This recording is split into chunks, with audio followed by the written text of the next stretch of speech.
started with our May board meeting. I want to thank everybody for being here. Just a few housekeeping things before we get started. Tonight, under citizen comment or citizen presentation, you'll be allowed 3 minutes to address the board. The board will not respond. You'll have an opportunity to address this then, and then at the end of the meeting, we will have questions, and those questions at the end of the meeting, citizen comments, is about anything you've heard here. Not about something that happened last month or last week. It's about what you've heard here tonight that we may need to clarify, because I promise you, we have got 25 things on the agenda tonight.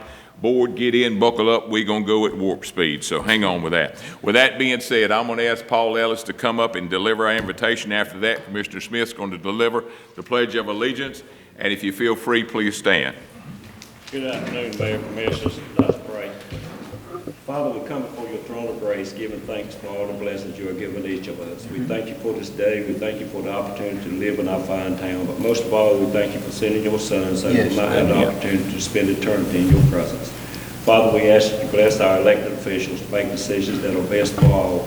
May each word spoken and action taken be pleasing in your sight. It is in your son's precious name that we humbly pray. Amen. Amen. Commissioner Smith. I pledge allegiance to the flag of the United States of America and to the republic for which it stands, one nation, under God, indivisible, with liberty and justice for all. Do we have any citizen presentations?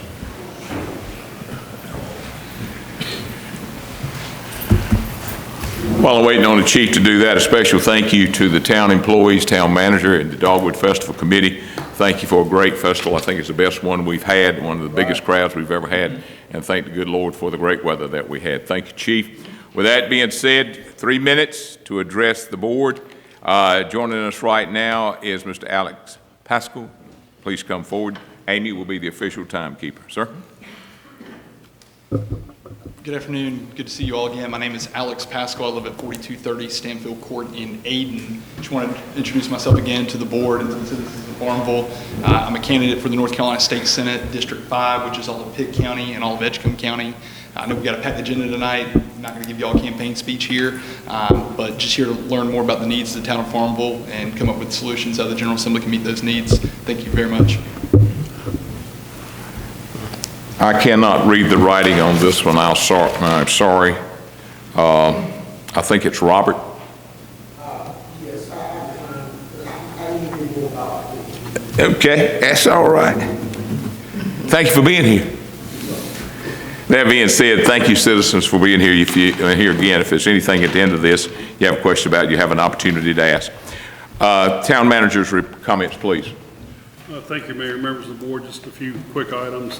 Mayor mentioned the Dogwood Festival was a terrific success. We had terrific weather, and that always helps get our crowds up. We had very dedicated staff and volunteers who made the event a success, and we appreciate the board's support and all the work of the Dogwood Committee.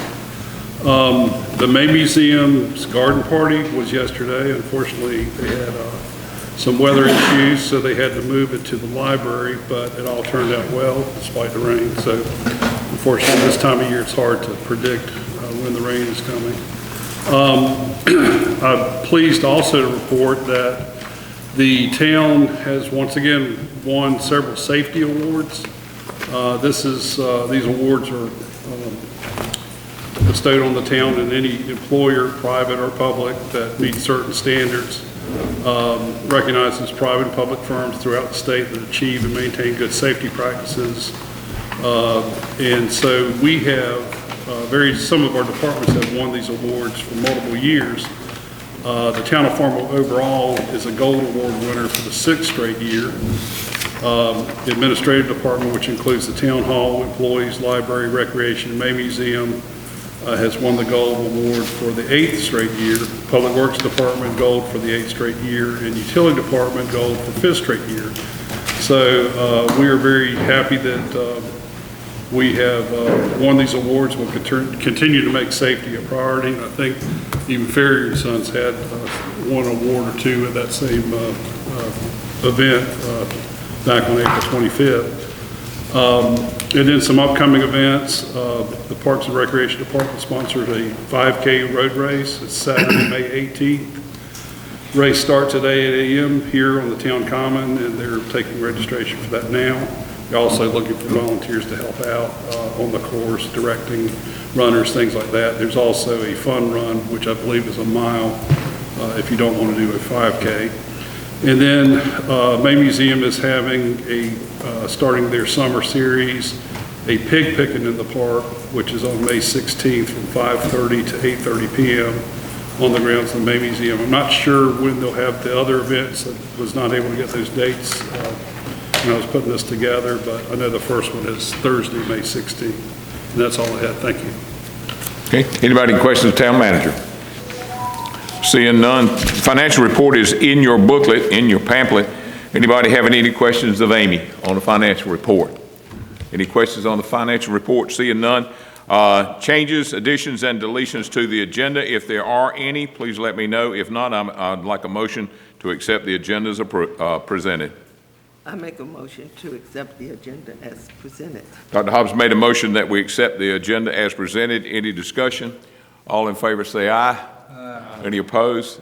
The ayes have it. Thank you. Time for public hearing. Justin, I'm to believe that you have all of this? You don't? You got the last two? Chief, you got the first two? All right, this is a public hearing. The first item on the public hearing is an ordinance to amend Chapter 33 of the Farmville Code of Ordinances regarding the criminal history checks. Chief, this is a public hearing. Room is yours, sir. Okay.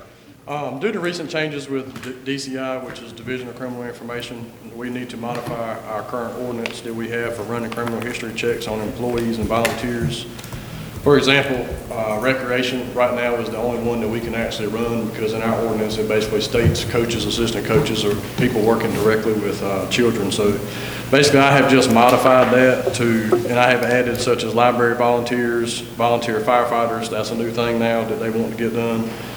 If the May Museum wants to run their volunteers, and also Dogwood Festival. So basically, if we change this, it'll be a blanket for just volunteers, and then we'll add volunteer firefighters as well. All right. Any questions of the chief? I got one question. If I'm reading this right, an itinerant merchant, I know what itinerant means, but what is an itinerant merchant? Don't know. That's a good question. I'm assuming I don't know if it says this was required. I don't know if this is just legalese or blanket language, or I just don't know what an itinerant merchant is. I can find out for you. I would think an itinerant merchant is a merchant who's not here all the time, just essentially a traveling salesperson who sets up a display or a sales venue. Is that? So, yeah, that's correct. Yeah, I was going to try. Yeah, that's just like if we do have someone that's coming to town that's applies for a vendor or peddler's permit. That part, it goes to that. So typically, what would happen in that case, they would come in, they would submit their application, and we wouldn't have the police department on a background check. So that's sort of some of what Jeffrey's mentioned is would be strictly for town employees. Itinerant merchants more so for those who come in and apply for like a vendor's permit. Good, sir? Yep. Any more questions of the chief? This is a public hearing. Anyone, chief, you'll just step over. Anyone that would like to speak to this? Anyone? Seeing none, I'll close this public hearing. Questions, comments, or motions from the board at this time? I will make a motion that we accept the wording to amend Chapter 33 of the Farmville Code of Ordinances regarding criminal history checks. Board, you've heard the motion by Commissioner Smith. Any comments, questions? Seeing none, all in favor say aye. Any opposed? The ayes have it. Thank you, Chief. Your turn again. Is this you? No, this is Paul. Man, I can't get my batting line up right tonight, can I? Structure demolition of 4422 West Perry Street. This is a public hearing. Paul Ellis is presenter. The property we're talking about is located at 4422 West Perry Street in Pitt County, parcel 20025. This property has been vacant for a couple of years. It's in very poor condition. I put some pictures out. I hope they got around for everybody to see, because they say a picture is worth 1,000 words, and that'll cut down on what I have to say a lot. I sent a certified letter on December 19th of 2023 to set up an inspection of this property. No one showed up to help me, but I didn't have a problem because the house was not secured at all. The front door and back door was wide open. As you can see on the pictures, there's lots of wood rot at the front porch. There's extensive wood rot around the eaves of the house. There's wood rot around the back porch area. The ceiling is falling in several areas of the house. There's evidence of the roof leaking. The electrical wiring has been pulled from the panel box. Commode is missing in the bathroom. As a matter of fact, the commode and sink, all of it's missing in there. I'm sure there's lots of electrical and plumbing upgrades. The owner has been sent at least 4 certified letters concerning this property, which follows the requirements of North Carolina General Statute and our Town of Farmville Code of Ordinances. At this time, we're asking permission to proceed with the demolition process. Okay, anybody have any questions of Paul? Seeing none, Paul, if you have a seat. This is a public hearing. Anyone that would like to speak to the demolition of 4422 West Perry Street? Anyone wishing to speak? Anyone? Seeing none. Close this public hearing. Questions, comments, or motion for the structural demolition at 4422 West Perry Street. Board? I will make a motion then that we proceed with the demolition of the structure at 4422 West Perry Street as per advice of Mr. Paul Ellis. Board, you've heard the motion. Is there any discussion? All in favor say aye. Aye. Any opposed? The ayes have it. Keep in mind, it'll be 90 days because I have posted 90 days. Right. I got you. I got you.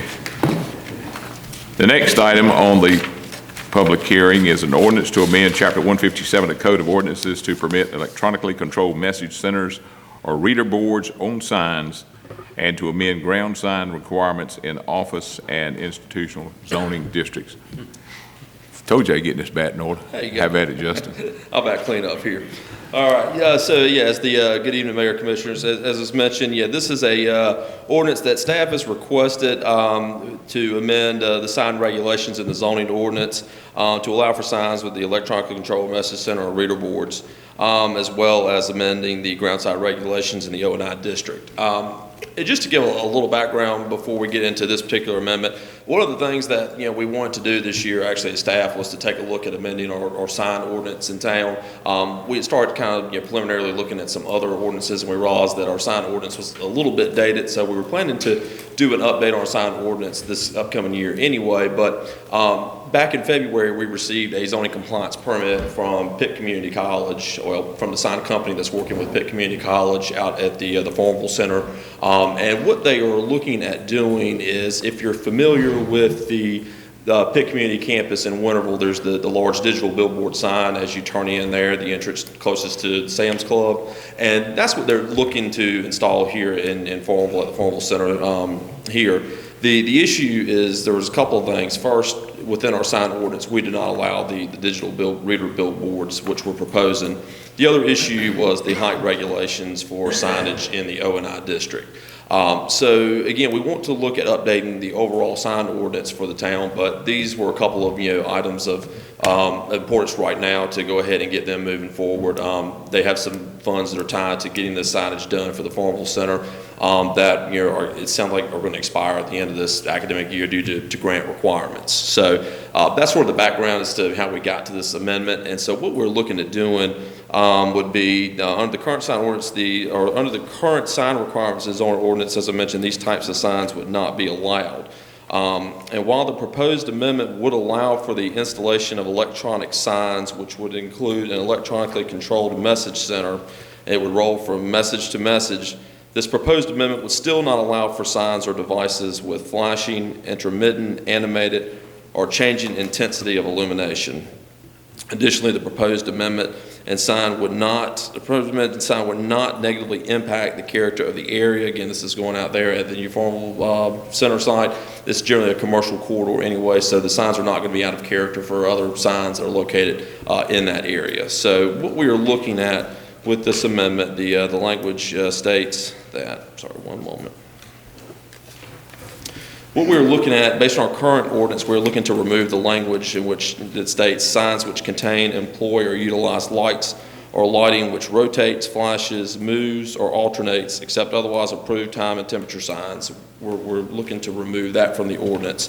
And what we are looking at amending it to would state signs or devices with flashing, intermittent, animated, or changing intensity of illumination, provided, however, traffic signals, railroad crossing signals, and other official warning or regulatory signs and electronically controlled message center or reader boards where different copy changes involving alphabetical or numerical characters only present messages of a public service or commercial nature shall not be considered a flashing sign. So what that's basically to state, and what Pitt Community is proposing to do on this billboard or the sign would be similar to what they have at the existing site there in Winterville. This would just be, rotating, showing program offerings that the community college would have. And so the language here again would allow for that rotation of signs and program offerings there, but it would be done so in a way that would not be distracting to drivers coming through the area and would not be out of character for the area. And that proposal, that would encompass allowing these electronic billboard signs would be across all commercial zoning districts. Now, in addition to that, I mentioned there's also a portion of this ordinance amendment that would look at amending the sign requirements, and this would be specifically for the O&I. As you recall, the Pitt Community Farmville Center is zoned O&I. What the proposed amendment for the signage would include would be going from 24 maximum square foot to 60 maximum square foot, and going from 10-foot maximum height above ground to 12-foot maximum height above ground. And this would, again, be exclusive to just the O&I district. We anticipate in the future there's probably going to be some other changes to other zoning districts in terms of size and height, but for now we're just concentrating on the O&I so that we can help Pitt Community College move along with their sign installation there. So it's going to mirror the one they got in Green? Yes. Pretty much, okay. Yes. All right. Any questions of Justin? Clarify, did you say the height and square footage numbers apply to this change in regulation? Yeah, that's going to apply. Sorry, that's included in it. Yeah, so it's included. Yeah, it'll go for and this will be specifically to ground signs in the O&I, going from 24 to 60 square foot for the sign, and from 10 foot to 12 foot on height. And again, that's exclusively to the O&I district. Where generally is the O&I district? We don't have a really concentrated O&I district. We've got a few uses that are O&I. They're pretty spread about. We don't have a concentration of O&I in town. In fact, I think it's just a handful of parcels in town that are zoned O&I, but we don't have really a concentrated district of O&I. So are there any places where this would apply that these signs might not be if they're spread around town? We haven't recognized anywhere. That's something we looked at. We haven't recognized anywhere we think this would cause an issue. So.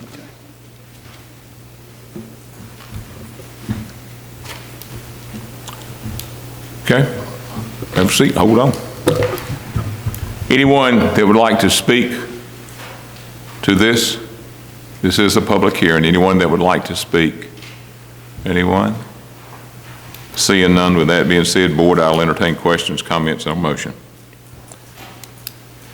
Well, to Mr. Flanagan's, Commissioner Flanagan's point, could you provide us or email me and maybe Mr. Flanagan a copy of the zoning that showed the O&I districts for our information? I'd like to see that. Sure. Are you talking about the district regulations in terms of uses? No, I'm talking about where actually. Okay, so the zoning map. Yeah. Sure, we can. Yeah. I'd like to see that. Sure, we can do that. I don't have it in my memory. Sure, we can certainly do that. Okay, that's all I have. Is there a motion? Then I'll make the motion to amend Chapter 157 of the Code of Ordinances to permit electronically controlled message centers, so on and so forth, as per stated in the agenda. Board, you have heard the motion. Any questions or comments? Seeing none, all in favor say aye. Any opposed? The ayes have it. The next item is an ordinance to add location requirements on family care homes. Thank you. So before I get into the ordinance amendment, just to give you guys just a very brief history, kind of where this ordinance amendment come from. We've been approached by 2 separate applicants for 3 different properties that are looking at opening up a family care home here in Farmville. The town does not regulate family care homes through North Carolina general statutes. The town cannot regulate very much at all on family care homes. This is regulated through the state through the Department of Health and Human Services, specifically here locally through Pitt County Social Services. So the application and all the detail of that generally would go through Pitt County DSS. However, as a part of that requirement, the applicants start with the local planning department, and basically what we have to do is provide them a letter confirming that single-family residential is an allowable use in the district in which they are looking to locate. And again, North Carolina general statute states that we cannot zone them out. If we have any district that allows single-family residential, we must allow it. Now, there's a bevy of additional requirements that they must meet that are regulated through DSS. But really the only thing that we could look at doing locally that would help, prevent a proliferation of family care homes in residential areas would be to set a reasonable location buffer to assure that we don't have, 3 or 4 family care homes start to pop up, in the same neighborhood. So I've worked with Chris in trying to develop a reasonable radius requirement. That's essentially after Chris had reviewed the case law on this and other jurisdictions, seeing what worked and what didn't. What we found is that generally if a municipality sets a reasonable radius to which the family care homes can be located, that's really about the only course of regulation that a municipality can have. So at the recommendation, direction of the planning board, I worked with Chris to develop what we thought was a reasonable locational buffer. And what we come up with and what we have proposed here in this amendment would be to add language that would propose a 1/2 mile buffer between such facilities. What we did to determine this, we looked at we measured basically the width, north, south, east, and west of Farmville, and we also took a look at the location of the 3 proposed family care homes, and for the record, none of those have been approved yet to my knowledge because they'll have to come back to us to officially sign off. Paul from inspections he'll conduct building inspections to make sure they're meeting minimum code, but based off the letters that we provided just confirming single family residential, we did that measurement, that 1.5 mile buffer, and what we found is that it's not going to allow for, certainly not a proliferation of these family care homes in any, one certain area. The two locations, there's 2 applicants right now. 2 of the homes are located right next door to one another. The other is located on the other end of town. So this 1/2 mile buffer, again, it's not preventing future family care homes, but it will certainly, stop family care homes from popping up, as I mentioned, 4 here, 3 there. This would spread them out and, would make sure that we don't end up, with a single family neighborhood that is full of family care homes. So that's essentially really the only course of regulation that we're allowed as a municipality through general statutes. And so that's what we're here tonight requesting this be added to the zoning ordinance. Okay, questions? So theoretically, you say you've measured from north to south, east to west, and if you allow that 1/2 mile limitation, how many single family care units could we have in Farmville theoretically? Theoretically, I would say probably if you add a couple more based on where you're at, you're probably only looking at maybe, my guess is 3 to 4 more potentially. Because you're going to get some areas of town that don't have a whole lot of residential, in those areas, so they're kind of already eliminated. I don't have an exact number for you, but I would say there wouldn't be the possibility to be very many more. That's given if the 3 that have applied so far are approved. Granted, we have not heard back as to whether those are going to be approved by the state or not. We've got no say in that, but if those 3 were to be approved, I couldn't see more than maybe 3 or 4 more based off of the radius that would be set here and just the current geographic setting of the town where residential is located. Can you share the addresses and locations of the 3 that are requested with us? I can share those. I don't have them with me right now, but I can email those to you. And did you say not, the two of them were next door to each other? Yes, two of them are next door to one another. If there's, I think, does it mean that there's a half a mile between each one, so that means the two cannot be located next door to each other? My understanding is that these are both being, since they're going to be done together right there, I think these two my understanding, the application that's being submitted to the state, it's being submitted as one. So it would be, the way I would interpret that, they would be one, and even though there's two structures, they would still be approved under one permit from the state. Kind of tricky. Yeah. Explain to me exactly what you would define a family care home as. Family care home would be no more than 6 individuals. It could be either adult or children. What kind of care is provided? It's not really drug rehabilitation. I haven't been able to get exactly a clear definition on this, but it's not exactly halfway house, but it's more so like, it seems like what I've heard from talking with the individuals is more so with children that are rehabbing, and then older adults that need somewhere to stay, need a caretaker to take care of them, more along those lines. But it's not a halfway house drug rehabilitation.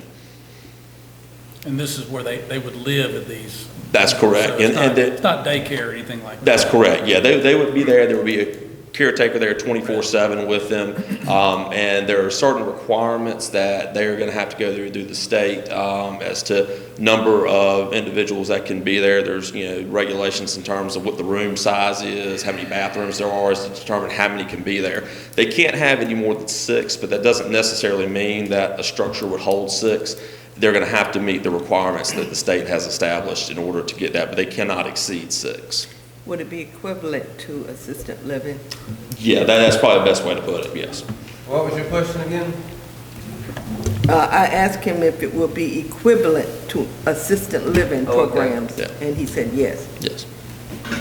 Justin, tell me how this may differ than the county's position on this. The county just voted one of these down. February, maybe? Okay. Am I talking about two different things? Yeah, it may be two different things, because my understanding is I don't think that any government, whether it be county or municipality, has any say over regulating or approving these. Chris, correct me if I'm wrong on that, but my understanding is You can't forbid them. right. Okay. I mean, they're allowed to locate in a residential zoning district if you have those. Subject to limitations such as what you're proposing here tonight.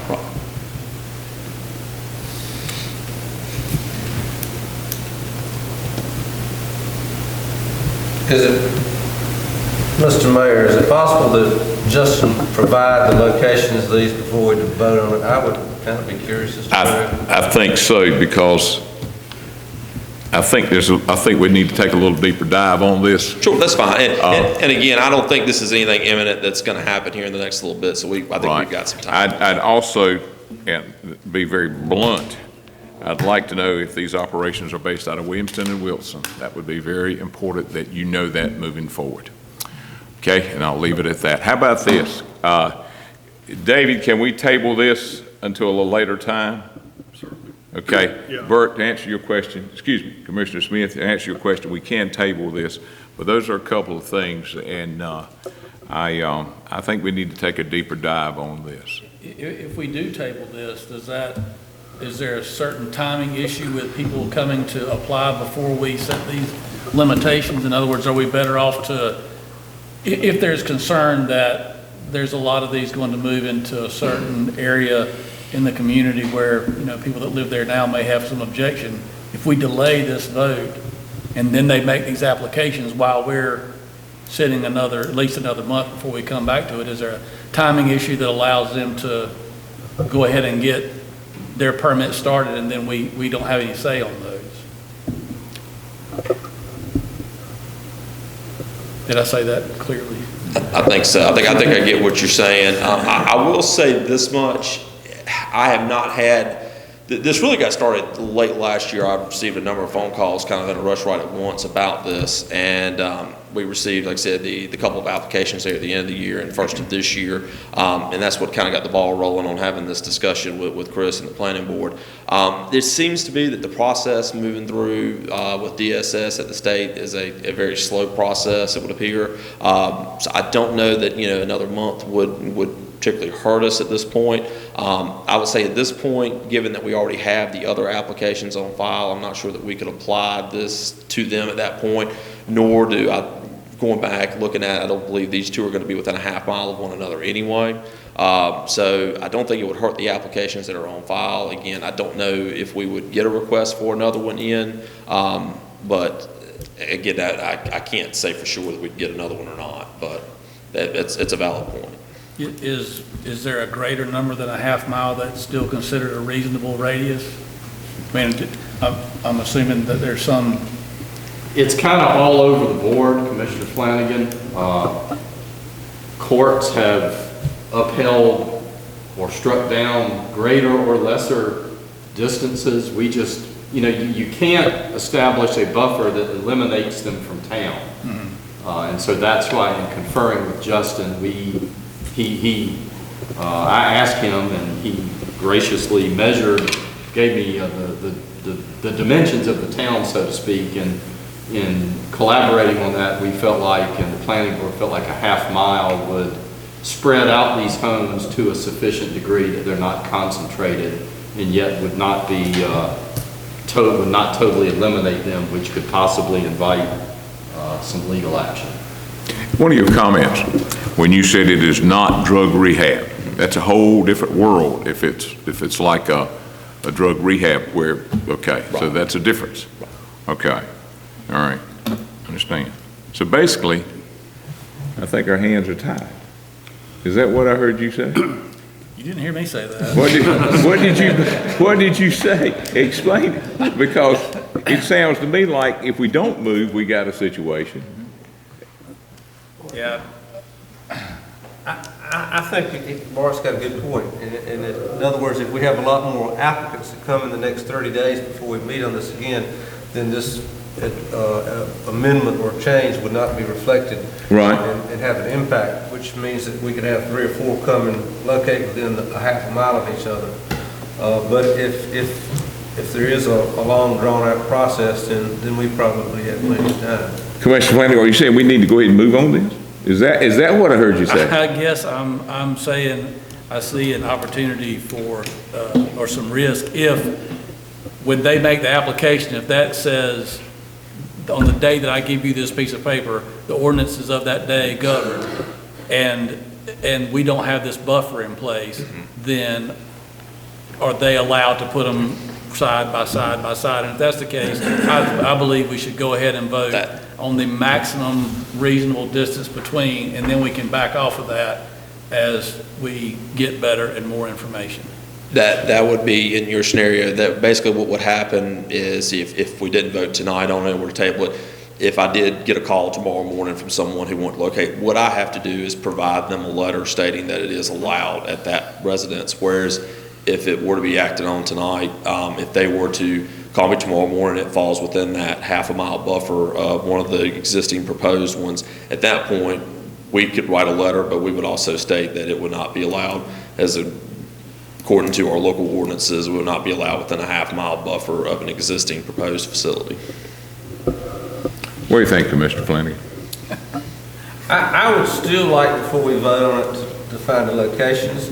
So maybe if we could excuse Mr. Oaks to go find those locations, and then we can come back and decide and vote on it after that. But I mean, we're kind of all right. That makes sense.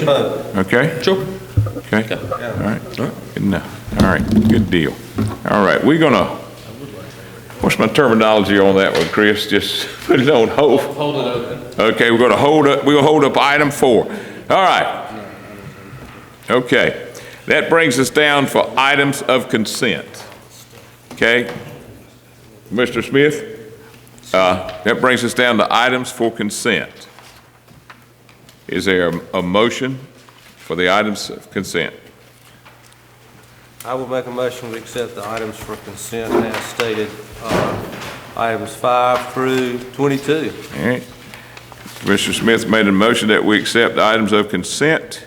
Any discussion? All in favor say aye. Aye. Any opposed? The ayes have it. That brings us down for items of discussion and decision. Item 1 is consideration of offer to purchase real property from Jeff Heath. Thank you, Mayor. I'll take that one. This board used to sell a lot of property, as some of you holdovers remember.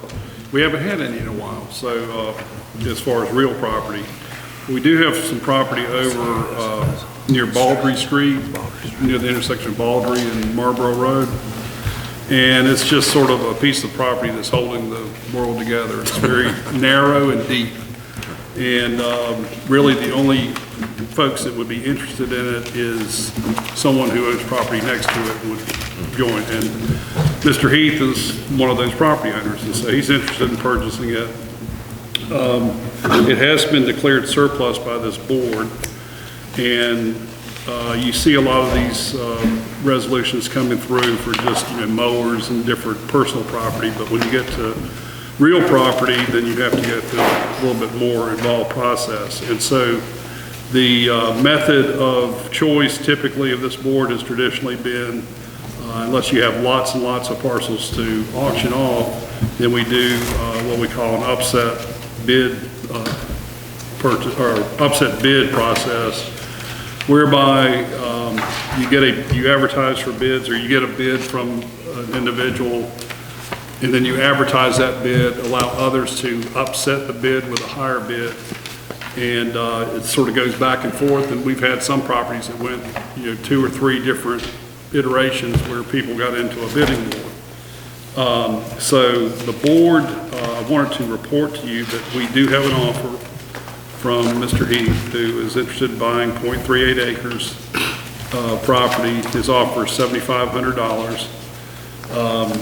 And in order to proceed, the board has to, well, you can outright refuse and say, no, we don't want to sell it, or sell it at that price, or if you choose to entertain that offer, then you adopt the resolution that's in your packet, and that starts the upset bid process. We advertise it and allow others to bid on it, and then at such time that we have a high bidder, or 10 days has passed since the first ad, or since the last offer, last high offer, then we bring it back to you, and then you decide at that point if you want to accept that high offer, and then we go ahead and make the sale. So that's the process. Of course, the new folks haven't been through that. I don't even know if we've had one since Dr. Hobbs has been on the board. It's been so long. Yeah. But anyway, that's the process. So be glad to answer any questions, but my recommendation is that we Yeah, I have a question. proceed. Dr. Hobbs has a question. I noticed that there are 2 letters from the same person with 2 different offers. Well, one in May, and one in April, and one in March. right. Well, the first offer was lower than the second offer. And I So told that's him, why and you- you can see in the thing, I said, this So is pretty best low. and highest offer? So I sort of upset his bid by saying, I think it's too low. I don't really want to take that. If he had insisted on it, I would have brought it to you. But I thought his initial bid was low, so I said, well, would you consider a higher bid? He did, and so this higher bid is $7,500. Okay. So he never, it was just an email exchange, as you can see, so.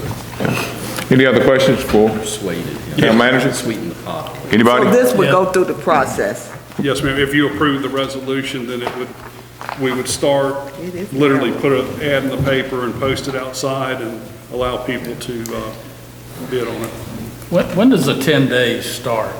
It starts from the date of the publication, which in this case, we've already got an ad that potentially is scheduled to run on Saturday in the Standard.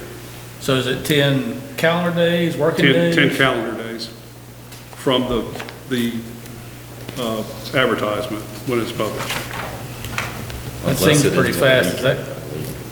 Yeah, we do take it to the next business day if it ends on the weekend.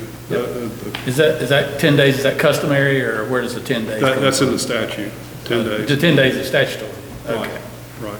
So the statute site, I think is 143-269, I believe. So it's. No, that's fine, that's fine. Yeah, it's in 168-269, yeah, it's statutory. What the town manager is looking for is a motion to offer this sale for $7,500 to Jeff Heath with an upset bid process. That's what he's looking for in the motion.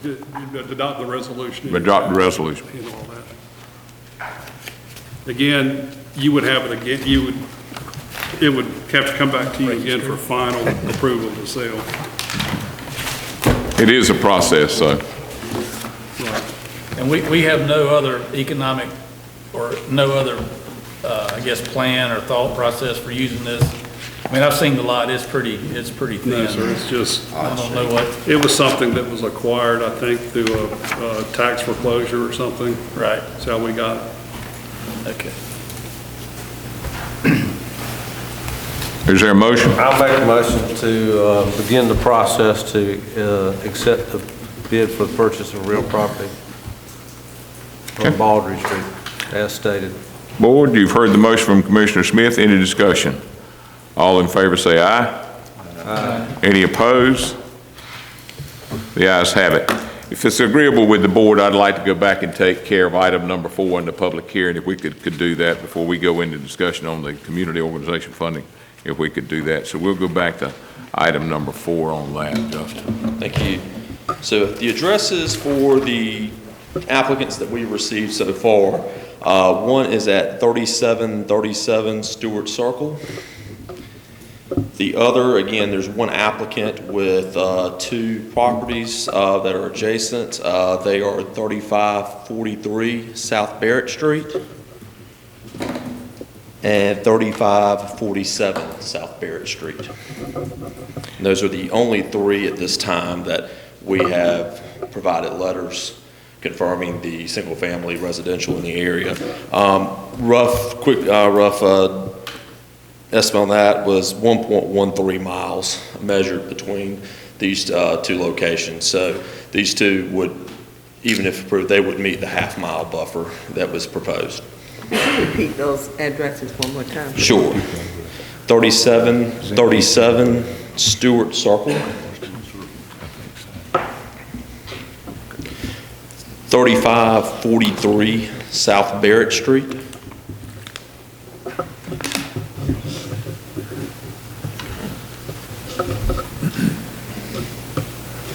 And 3547 South Barrett Street. And again, that was a 1.13 mile distance measured between the 2. Where's Stewart Circle? Pecan Grove.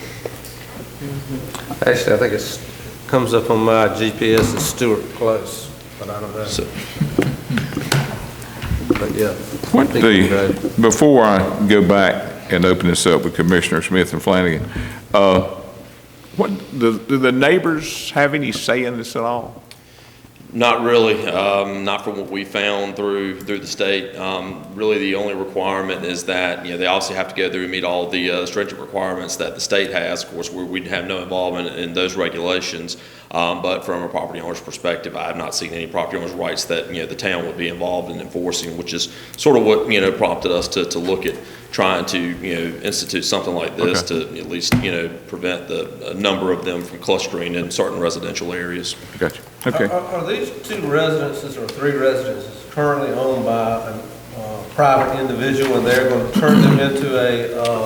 The properties that are located at on Barrett Street appear to be in an LLC. The property there on Stewart Circle is owned by the applicant.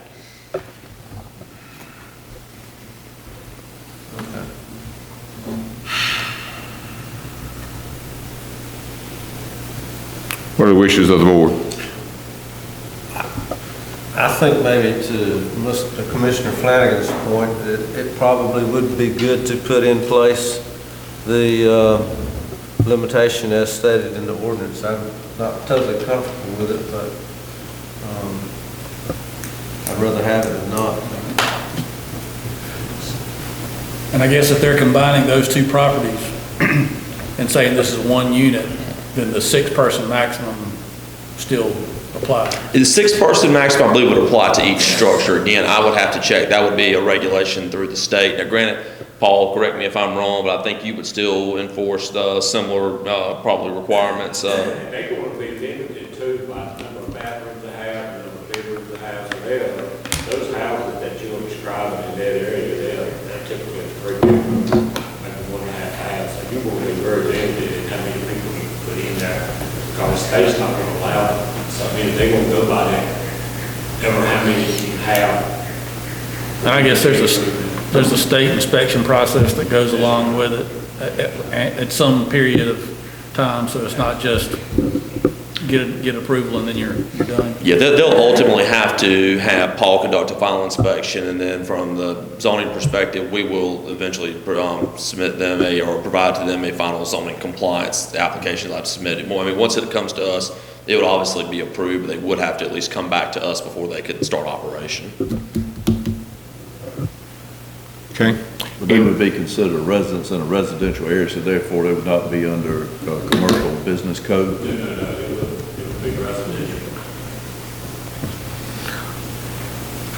Stand right I there. still have a little bit of a problem having two right next to each other.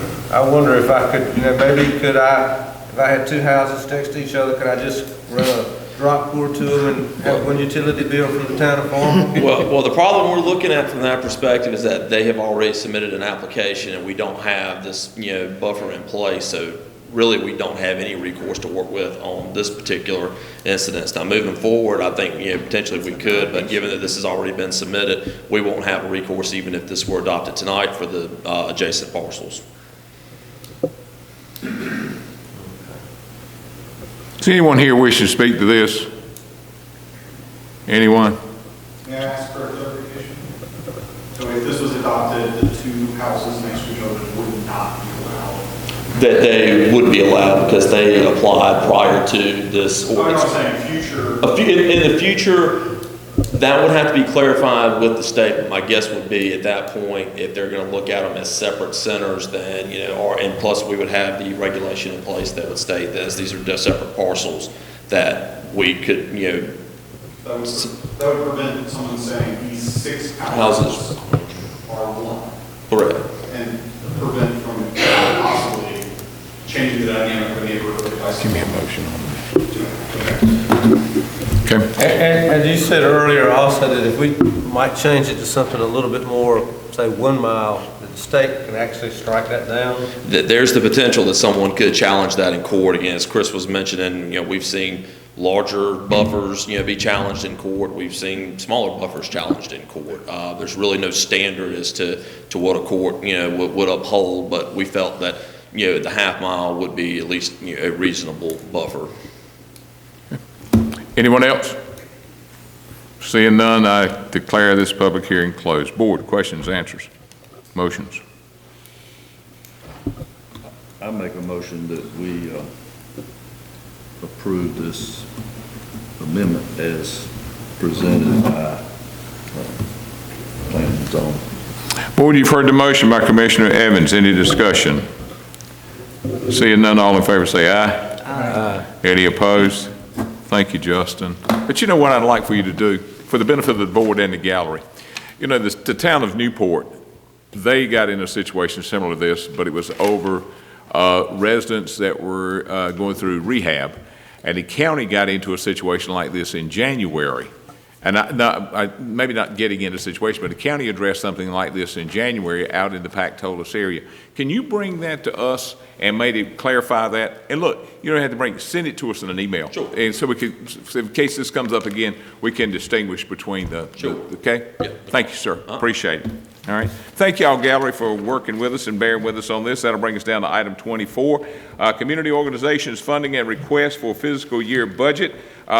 This gives you an opportunity to tell us what's on your mind, and we will be going into a budget meeting a little later on, which we will discuss very soon. Am I correct on that, Town Manager? Right. Yes, sir. Okay? As far as the outside groups, just for the benefit of the new folks here, this is just, you're just hearing their requests. We're not asking you to make any decisions tonight. As the mayor said, that would be discussed during a budget workshop. So you're just hearing what they're requesting and why and that kind of thing, so. Okay. This is kind of like a citizen comment. And being that, I'm going to allow 3 minutes for anyone that wants to make a presentation. First will be the Farmville Area Arts Council. Fred, you want to speak? Come on down, sir. It's good to see you. Great job on the Gatsby, too. Well, I humbly come before this board and very appreciative as well in the historical context of your past support. It's been incredible to help us out. What I'd like to bring to the attention of the board is a study that was done for North Carolina, and this hones down to just Pitt County. It doesn't go down deep enough into Farmville, but it sure helps. The source is the Arts and Economic Prosperity, the Economic and Social Impact Study of Nonprofit Arts and Culture Organizations and their audiences in Pitt County. So total industry expenditures in Pitt County for the year 2022, and this is a fiscal year, so it runs against the calendar year. But the total expenditures just for the arts and events related to the cultural arts was over $18 million in Pitt County. Event spending by the arts and cultural audiences totaled $5.2 million. Specifically, the average per person, per event, per expenditure locally for people who live locally was a little over $27.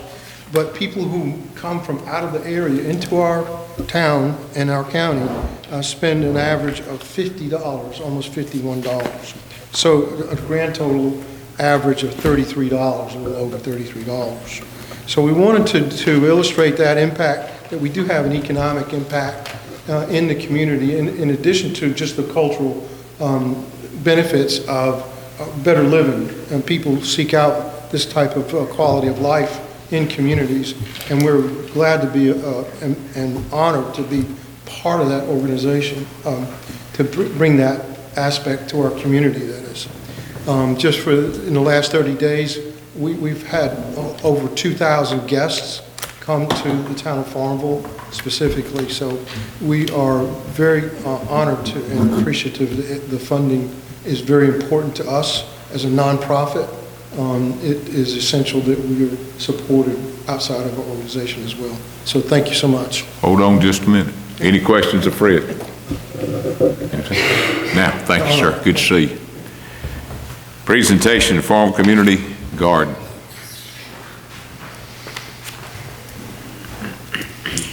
Good evening, everyone. Thank you for having me, and I'm honored to represent the Farmville Community Garden. The funds that we've requested would help support the programs that we have had throughout the year. Last summer alone, the Farmville Community Garden harvested in excess of 2,500 pounds of vegetables that stayed within our community, were distributed at food security sites in Farmville. None of the produce left the area. We also currently help with library programming as well. We've done over 10 library programs. We also offer food and cooking education through the community garden as well. The services we provide encourage mental health, physical health, and beautification of the space. I'm a reasonably new Farmville resident. I moved here 3 years ago. And one of the top 5 reasons my wife and I moved here was there was a community garden. And we have seen an explosion of interest in what we are doing. The funds that we are requesting are for programming, outreach, and to expand our food distribution in the community. We fund all of our kind of boring parts of the garden. None of the money will have to go to anything like insurance or website. We fund all of that ourselves by actually selling peppers for hot sauce. Our hot sauce was featured on a show called Hot Ones, if you've ever seen that before. But, and we actually have some. I should have brought some for all of you. So I humbly request that the funds continue to help support the community garden, and everyone can always come down there and enjoy it and see how beautiful it is. And we'll be having peppers and tomatoes very soon. Thank you all very much. Hold on a minute, Zach. Hold on. Any questions of Zach? I'd love to see y'all down there. Thank you, sir. Thank you for what you do. That brings us down to Farmville Rescue Squad. Is anybody here from the Rescue Squad? Anybody? Okay. From the Farmville Senior Council? Any Senior Council? Okay. Middle school? We skipped the middle school? Who? Did we skip the middle school? No, I'm getting to, List on the Oh, agenda and the thing is different. Yep. next is H.B. Suggs and Sam D. Bundy. Is that what you asked me? No, there's a different order. I'm going back. Going by the agenda. Okay, lady. I'm going to give you all of these. Thank you. Thank you.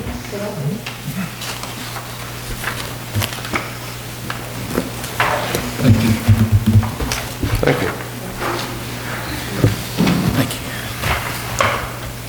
All right, good evening. Thank you for having us. I'm Matt Daniel. I teach 5th grade at Sam Bundy Elementary School. I'm Alex Britt. I teach kindergarten at HB7. We appreciate your time tonight. We're here to talk about the success we've had with your support through our AVID program at our elementary school. Before we talk about what we've done previously and what we plan to do in the future, we'd like to first kind of talk a little bit more about what AVID is. AVID Elementary is a part of a larger college and career readiness system. It is an acronym. It stands for Advancement via Individual Determination, and it has a goal to help prepare all students for future success in a changing world. As far as what AVID builds, it helps teachers introduce good learning and study habits like organizing information, setting goals, and helping students become more confident in themselves. Ms. Britt's going to talk about a little bit more specifically what else AVID builds. It builds student success skills. It helps them with listening, speaking, writing, study skills. Even my kindergartners are able to use some of the graphic organizers that the 5th graders use. My kids might draw a picture or his kids might write a sentence, but they're still using that same graphic organizer throughout the building. It gives them the organizational skills. Every kid in the building has a binder that they keep their stuff in. Their homework's in there, their planners in there, everything that they need is in one place to go back and forth between home and school. And it also helps them with academic skills, writing, inquiry, collaboration, organization, and reading. So in terms of how you've all helped and would love for your continued support, in years past our schools utilized the majority of the AVID funds to purchase organizational materials. So we talked about, Ms. Britt just talked about this earlier, teaching students how to organize their learning materials helps them become successful. And setting students up to be successful, it starts with ensuring that all of our students have the supplies they need. We all know, especially as educators, that not all of our schools, or not all of our students rather, show up on the first day of school with everything that they need. I brought some examples of some AVID organizational materials. So the very funds that you previously donated have helped secure pencil pouches, binders, tabs, spiral notebooks, and things like that for our students. As Ms. Britt said, from the moment they walk into kindergarten, the organization of learning materials is explicitly modeled and taught. Students have take-home folders or binders that outline a calendar of events, homework assignments, and resources for families to help support their students' learning at home. Binders are extremely helpful as an upper elementary teacher. I teach 5th grade, and that's when the students start to switch classes. So it's nice that they have everything in one spot. Some of them are still going to dig out of a pile of papers in their book bag, but we're trying to fix it, okay, with the binder. So that helps make up for instructional time. I'm not saying, hey, can you pull this out from the 60 papers you got loose leaf in your book bag? It's all in a binder. So moving forward, we're hoping to use these future funds not just to provide our students with learning materials, but with learning experiences. That's what we're really looking to move towards over the next couple of years. So these may include things like collaborative challenges or inquiry-based learning through science investigations, or even taking visits to some college campuses or job sites in Eastern North Carolina. So it's my goal that next year, rather than us standing before you, we have some students that are sharing how your continued support has made a difference in their lives. I know I brought a student many years ago, pre-COVID, and so we're looking forward to continuing that. So I just wanted to thank you once again. The town of Farmville has been a tremendous asset to our schools, and we're thankful for your continued support. If you had any questions, you could definitely let us know. Questions, board? Commissioner Flanagan, Commissioner Evans, we've been a part of this for a very, very long time, and that's good return. And we are the first Avid elementary school in the county. In all of the county schools. We're the only one that has all 3 schools. Well, let's see if we can't keep that rolling. Thank y'all for Yes, being sir. here. Appreciate you, thank you. All right, that brings us down to Farmville Middle School. Anyone from Farmville Middle School? Okay. Wait, no, wait, this,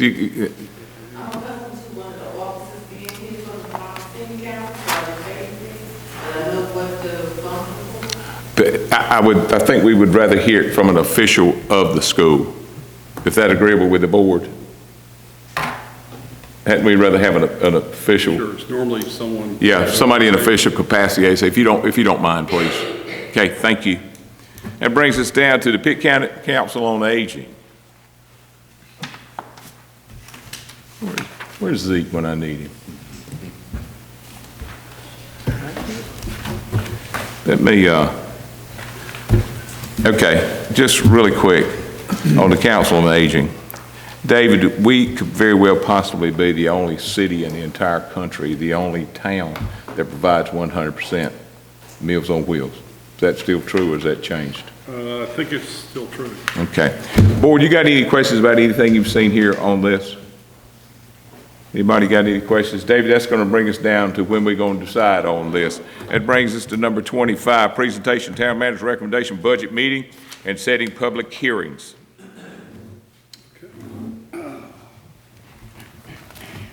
Bear with me, I need to pass some books out there.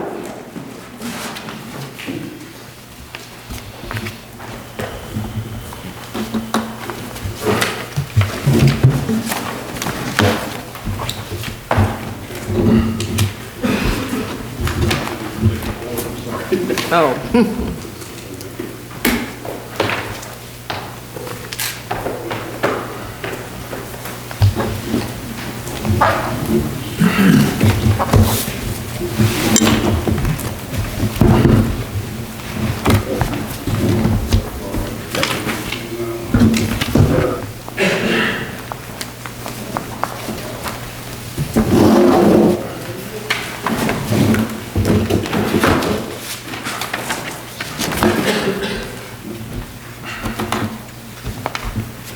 Thank you.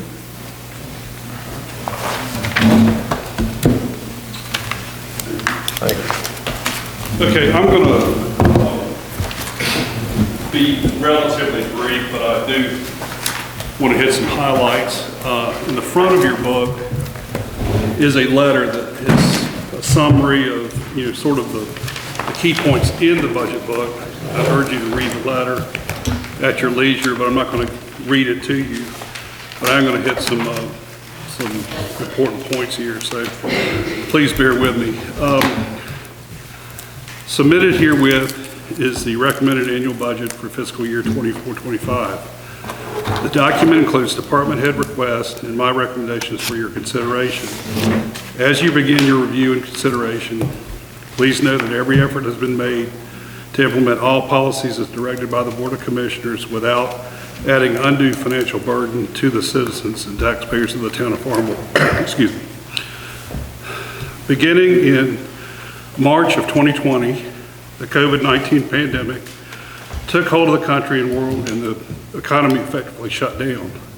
This changed the way we did business, and it really, this year turns out to be one of the more uncertain years we've had in our revenue projections and things since that COVID time. At that time, we didn't know what our revenue sources were going to be like, how they would be impacted. And so we fortunately came out of it very well. And so since that time, the last 3 annual budgets addressed several areas where needs were deferred due to uncertainties related to the pandemic. However, this year's recommended budget takes a markedly conservative stance on new expenditures of any major cost, primarily due to what we were able to do last year in the area of capital projects and other capital outlay.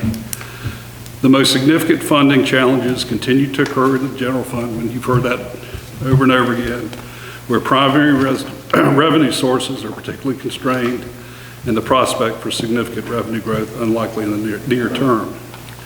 The financial condition of the enterprise funds, that being the water, sewer, and electric funds, is relatively strong, but we must pay particular attention to maintaining a healthy reserve in all these funds to maintain fiscal health and to weather any unforeseen expenses that may come to the forefront. The town has been especially successful in recent years in leveraging available grant funds and low or no interest loans for essential needs from various sources, and continue these efforts will help the town to meet the needs of our residents and businesses without overburdening the individual corporate taxpayer or the utility taxpayer. The budget as presented will meet the town's most pressing needs and implement the Mayor and Board of Commissioners' vision as articulated through adopted plans and through the board's operational priorities. Some of the highlights of the budget.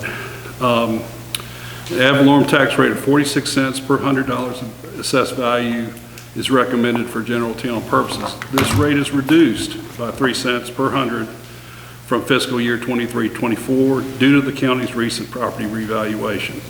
I want to emphasize, I'm going to get into that a little bit later, that we are working with a moving target.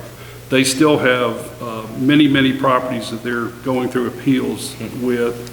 We don't know, we don't have good numbers. Normally by this time we know exactly what we've got to work with. At this point we don't. So we're doing what we can do with the information we have, and I'm sure that during the budget deliberations we'll have more information as time progresses. Retail water rates are proposed to increase by 3.5% to maintain a sustainable rate structure to meet capital project needs to help offset a planned 3.35% bulk water rate increase from Greenville Utilities Commission effective July 1 and to address the continued high cost of supplies and materials. Retail sewer rates are proposed to increase by 5% to maintain a sustainable rate structure to meet capital needs to help offset a planned 3.9% increase in charges from Veolia North America at the town's wastewater treatment plant and to address the continued high cost of supplies and materials. Retail electric rates are proposed to increase by 1.2% as recommended by the town's electric cost of service study performed in November 2022 to maintain a sustainable rate structure to meet capital needs and to address continued high cost of supplies and materials. Solid waste collection fees are proposed to increase by 3.5% to reflect the consumer price index adjustment to be imposed by GFL Environmental effective with the July billing per its contract with the town. No changes in general fees and charges are recommended because current fees and charges are sufficient to meet the town's projected costs to provide the services. No appropriation of unrestricted or undesignated fund balances proposed in the general fund, water fund, sewer fund, or electric fund in fiscal year 24-25. This will permit available reserves to continue to grow to provide more funding for future needs. Restricted fund balance in the amount of $176,500 is recommended for appropriation from Farmville reserves to help finance street resurfacing, sidewalk construction, stormwater improvements, and repair of existing sidewalks around town. The town has a very healthy Farmville fund balance, and the town has needs that exceed the annual allocation from the revenue source, from this revenue source. Funds for continuation of the town's longevity pay plan have been included to recognize full-time employees with significant tenure with the town. Funds for continuation of the town's merit pay for performance program have been included to reward full-time regular status town employees who have performed at an exceptional level. Under the proposal, merit pay would be awarded depending on the results of the individual employee's annual performance evaluation. A 4% market adjustment is recommended for all regular status, full-time, and part-time town staff positions effective July 1. Continued regular adjustments to the town's pay ranges are essential in keeping our compensation system based on market conditions and to keep the town in a position to recruit quality employees in an increasingly competitive job market. Inflation continues to impact our employees, and it's essential that the town assist our employees in addressing these added costs. Funding is recommended for a few important capital purchases and projects in fiscal year 24-25. Some of those include street resurfacing, construction of some sidewalk segments, sidewalk repairs, miscellaneous utility system upgrades, new computer equipment, police vehicle, improvements at the town hall and community center, improvements at town parks and playgrounds. The town addressed many of the backlog items in our capital budget list in 22-23 and 23-24, so the recommendation is to scale back on capital spending in the coming year. No new staff positions are recommended for 24-25. The total of all funds is recommended is $21,158,167. That is an increase over last year, but given inflation and everything, the cost of doing business is just higher, as all of us know. A few issues for future planning consideration. We've got aging water and sanitary sewer infrastructure. Fortunately, we're able to meet a lot of those capital needs through no-interest loans and grants, and we've addressed most of the critical wastewater projects and water projects through these sources, and also through American Rescue Plan Act money through the state of North Carolina. Approximately $35 million in local funds and grant, no-interest loan funds has been allocated over the last 5 years, which, given a town our size, it has to be a record. And that's all money coming in from outside. Some of these projects that are ongoing right now include the cast iron water project, the Middle Swamp sanitary sewer project, and the Farmville Housing Authority pump station project. We're continuing to pursue grants for other projects as we become aware of these and are able. We've got aging stormwater infrastructure and drainage concerns. This is an area that does not readily have I guess a designated revenue source. We don't have a stormwater fee. Some communities do, many communities do, we do not. So we don't have user fees that help pay for stormwater improvements. We have to count on general funds as well as grants and low interest loans. We have had some opportunities in recent years through American Rescue Plan funds in the state, in Golden Leaf funds to address some of these needs, so that's beneficial. We've got maintenance needs with town buildings, grounds, and streets. Town of Farmville owns and maintains several buildings and properties in and around Farmville, as well as miles of public streets and sidewalks. The physical condition of some of these properties has deteriorated to the point that major repairs are now necessary.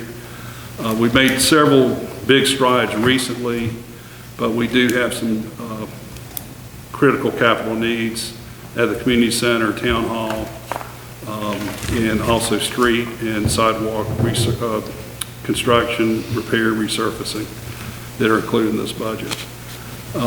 Utility rates, I mentioned GUC earlier. We do purchase water from Greenville Utilities Commission 6 months out of the year during the cooler months as part of our contract with them, and we utilize our wells in the warmer months.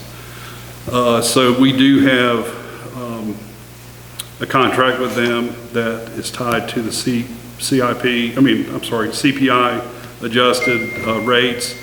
We also are passed through for Greene County, and so we do have to maintain that connection and also, of course, get our water from that source in the cooler months. In the sewer, we have, over the years, we have relatively stable customer growth or customer base. We don't have a tremendous amount of growth and flow. We have a plant that is a fairly low flow plant. We've got lots of capacity. That's a great thing on the economic development side, but not when you're trying to be the most efficient you can be at your plant.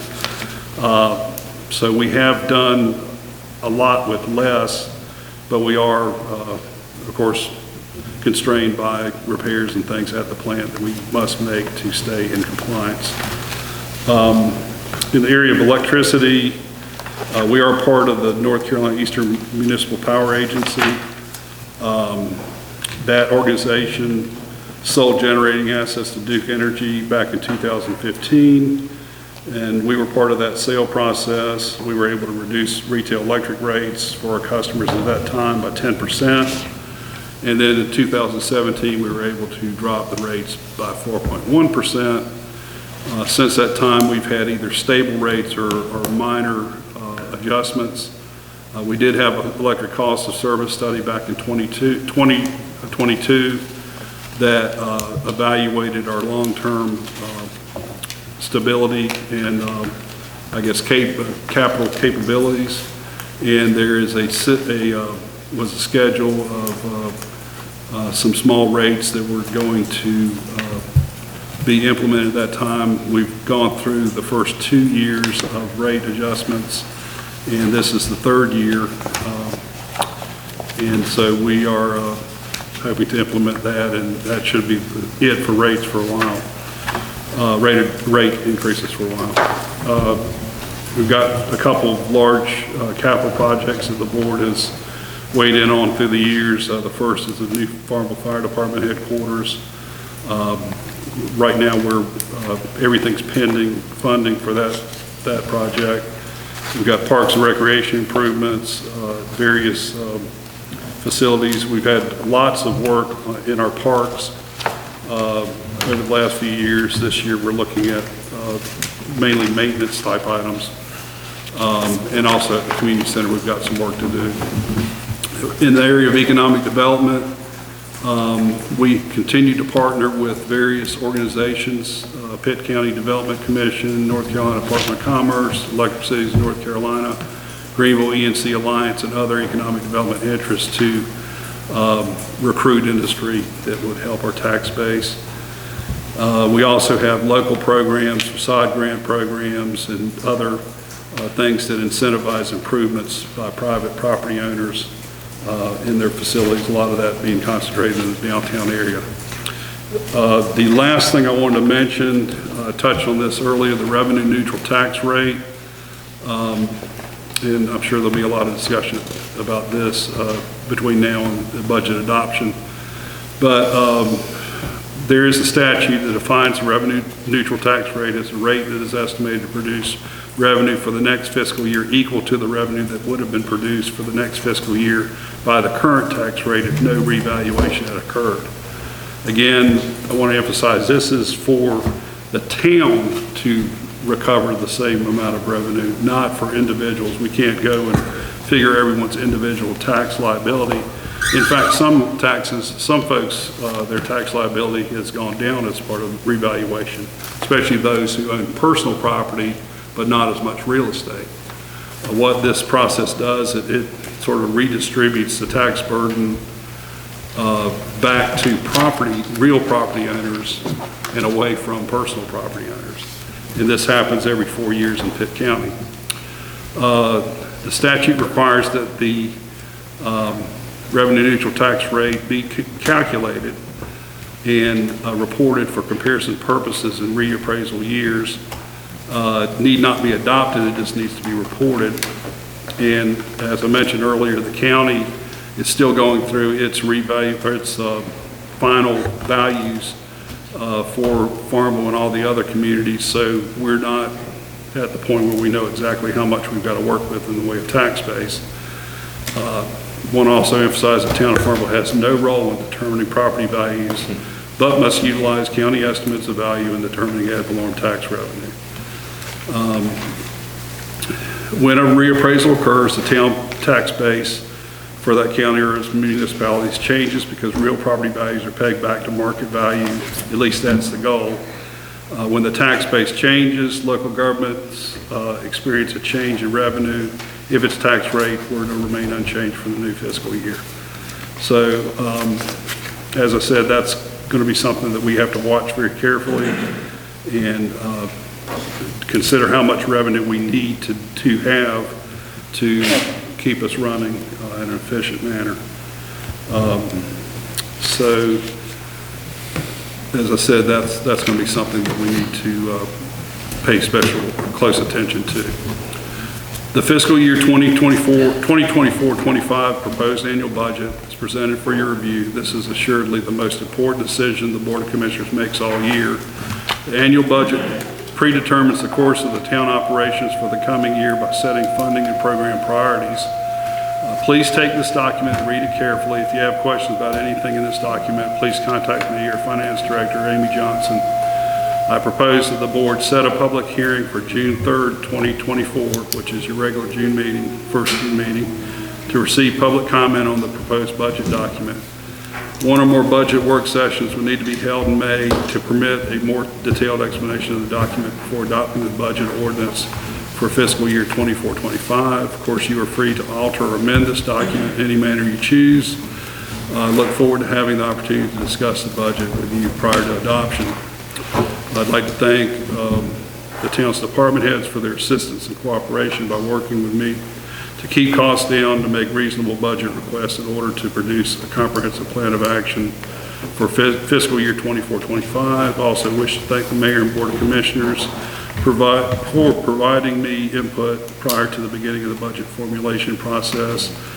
Finally, I'd like to thank Finance Director Amy Johnson for all her efforts and assistance during the budgeting process, and HR Officer, Executive Assistant Cindy Thomas for assembling the budget books, and sincerely, David Hodgkins, Town Manager, and Town Manager serves as Budget Officer. So, could you repeat that? Look, before we talk about the date, before we do that, any questions? Board, you got any questions at this point of what you've seen or heard? That's a lot, and this is one of those things you spend a lot of time with before we get there on the time date. Any questions at this time? If not, I'm gonna ask David to let's talk about some dates that he and I have talked about that I hope will work with the board here. First one being May the 20th. Is that the correct date? that was what we talked about as a potential budget workshop day. What I've asked the town manager, what I'll ask the board, if you will consider May the 20th, Commissioner Smith, Commissioner Hobbs, and I will be in an 8 o'clock meeting that morning. We should be finished in plenty of time to get through the library at 9 o'clock. Begin a 9 o'clock budget meeting. It usually takes 3 to 4 hours to go through the process. And what I'm asking is for the budget meeting to be on Monday, May the 20th. 9 o'clock at the library. Commissioner Evans is good with that. Dr. Hobbs, with Dr. Hobbs, you going to be there. Commissioner Shagg, you good with that? Do we need a motion on that? Well, I'm polling before we get too deep in there. Yeah, I'll be good with that. You good with it? Everybody else, I can't. Okay, good. So what I'm asking for, Commissioner Smith, is that the budget meeting be on Monday, May the 20th at the library at 9 o'clock. That's what I'm looking for in that motion. And I would like to and then if you want to include that we have the public hearing on June the 3rd, right. So it would be 2 for 1. So. All right, I'll make a motion that we have our budget workshop on Monday, May the 20th at the public library at 9 a.m. and to be followed on the 3rd of June by a public hearing for the budget. Good job. Board, you've heard the motion by Commissioner Smith. Any discussion? Right. To clarify, public hearing would be on June 3rd. That's correct. At 5:30. At 5:30. That is correct.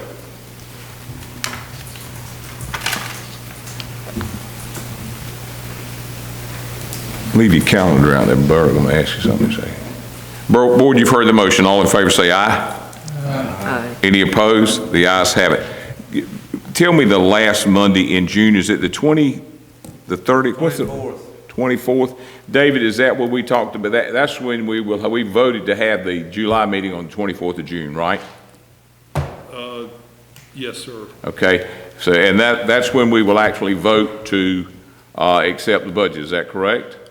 No, sir. I would hope that you would do it after the public hearing. On So we will, in the past, we've done it in that last Monday, so you're asking that we move it up? No, we've done it on the same night as the public hearing. Okay, same night as public hearing. We have to make, the second meeting in June is when we make all the year-end budget adjustments for this current year. Gotcha, okay. All right, just to be clear on that. Okay, make a note too, board, there will be a closed session on that June 3rd, okay? Now, AC. This is citizen comments. This is where you can come tell me about the middle school now, if you'd like to. Okay? Thank you for being patient with me there. Now, it's about the Farmville Senior Council. I thought somebody, one of the officers would show up to let you know. Oh, okay. But it was, the funds that they're asking for so that they can upgrade the transportation. Our van is getting old, and upgrade transportation so that we can do the senior trips. Okay, So that's what the thing is for. thank you. All right. That being said, I'll go to the commissioners for final comments. I'll start with Dr. Hobbs. Okay, I would like to also compliment the town for a successful Dogwood Festival, the May Museum Garden Party, and the Safety Award. But also, I want to add the presentation tour was very successful, and over 150 people came out and toured our historic buildings. And my parting words to you for tonight is that everyone can do something to make the world a better place for the future, whether you see the fruits of your labor, because small acts of kindness produces great acts of gratitude. Plant seeds and do some good every day. Commissioner Evans? I'd like to take the opportunity to thank the staff and all the volunteers for a job well done at the Dogwood Festival. As Mayor Moore said earlier, thank the good Lord for good weather, and it appeared from my vantage point that it was a very successful Dogwood Festival. So thank everybody for all your hard work and extra effort put in. Thank you. Commissioner Shack? I think we had a great go on this deal here because we were able to get everything squared away and set in place, and seemed like everybody just seemed to be where they needed to be at this time. Thanks, sir. Commissioner Smith? No, I would just echo what everyone said. I'd also like to salute the community organizations that have been present tonight. Their contribution to our community, particularly, well, the Arts Council, the Community Garden. I'd like to really thank Mr. Daniels and Ms. Britt for being here. I know y'all have a tough job down there at the school, but thank y'all for all you do to the employees and our board. Everyone's doing a good job. Mr. Flanagan? Well, everybody's been sitting in their seats already for an hour and a half, so I'll just say, echo what everybody else has said, and say thank you very much. I agree. Is there a motion to adjourn? Commissioner Evans made a motion. We adjourn. In discussion, all in favor say aye. See y'all in June. Thank you.